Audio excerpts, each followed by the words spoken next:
IPL যখন একদম চূড়ান্ত পর্যায়ে ঠিক সেই সময় কলকাতা নাইট রাইডার্স এবং রাজস্থানের জন্য একটা খুব খারাপ খবর বয়ে আসছে।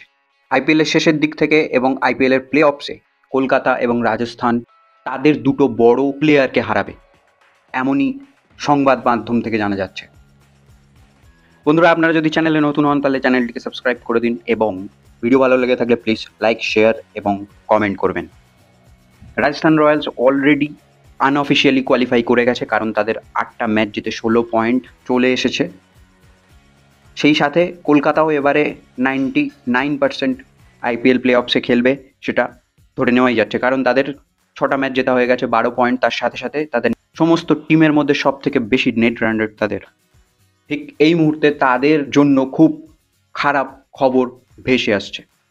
বন্ধুরা, আপনারা জানেন যে টি-20 ওয়ার্ল্ড কাপের প্রায় সমস্ত দেশের স্কোয়াড অলরেডি অ্যানাউন্সড হয়ে গেছে এবং ইংলিশ বোর্ডের একজন মেম্বার জানিয়েছেন যে আগামী 22শে মে থেকে তাদের যে পাকিস্তান সিরিজ শুরু হবে, পাকিস্তান টি-20 সিরিজ শুরু হবে, সেই টি-20 সিরিজের আগে সমস্ত ইংলিশ প্লেয়ারদেরকে তাদের দেশে ফিরতে হবে।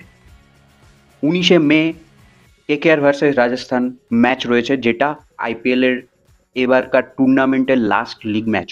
সেই ম্যাচেও কিন্তু রাজস্থান জস বাটলার এবং কলকাতা ফিল সল্টকে পাবেন না। সেই সাথে সাথে প্লে অফসেও এই দুইজন ওপেনারকে মিস করবে এই দুটো টিম।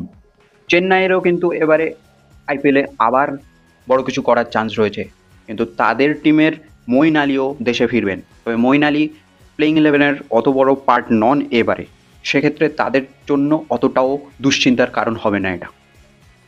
সেই সাথে সাথে পাঞ্জাব কিংসের 3জন প্লেয়ার, যেমন জনি বেয়ারস্টো, স্যাম কারান এবং লিয়াম লিভিংস্টোন, তাদেরকেও দেশে ফিরতে হবে, এমনটাই জানিয়েছে ইংলিশ বোর্ড। আরসিবির 2জন প্লেয়ার উইল জ্যাক্স ও রিস টপলি, তারাও দেশে ফিরে যাবেন। চ্যানেলে যদি নতুন হন চ্যানেলটিকে সাবস্ক্রাইব করে দিন এবং ভিডিও ভালো লেগে থাকলে লাইক, শেয়ার এবং কমেন্ট করুন। ফিরছি পরের ভিডিওতে। Thanks for watching.